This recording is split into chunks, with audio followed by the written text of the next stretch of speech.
last Tuesday we heard from the chief about the new law was fear, speculation of the bad people coming from Decatur, causing trouble after their bars had closed. I stand before you as a very proud gay man, but I'm no stranger to fear.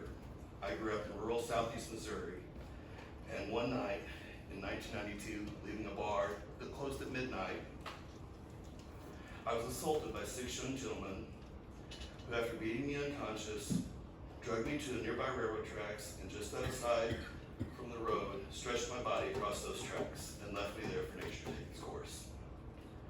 Somehow, by the grace of God, when I felt some horrible vibrations, I started to wake up and rolled myself off of those tracks into some very sharp gray rocks. After laying there, I managed to push myself up to my feet, where I walked, busted ribs, bleeding, 4 miles in the dark, until I found a working payphone in an old, closed, abandoned Hardee's parking lot to call for help. Now, you won't find a police report for that, because their police chief said that was just boys being boys and no one was really hurt.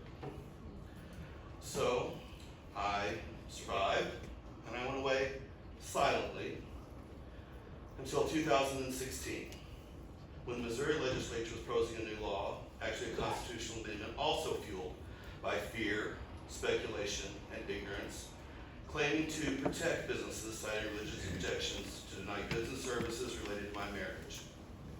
That's the day I decided that I had had enough. I wasn't going to be quiet nor unseen. I was going to take action. I picked up the very flag that I'm holding in my hand right now, and I marched on the state capitol of Missouri. I marched by myself through neo-Nazis that were spitting at me, throwing things at me, screaming obscenities that I will never repeat, but I marched through fear and tears till I got to the Capitol. I made the news, I made headlines, I made the national and world news that day, and I'm proud of that day.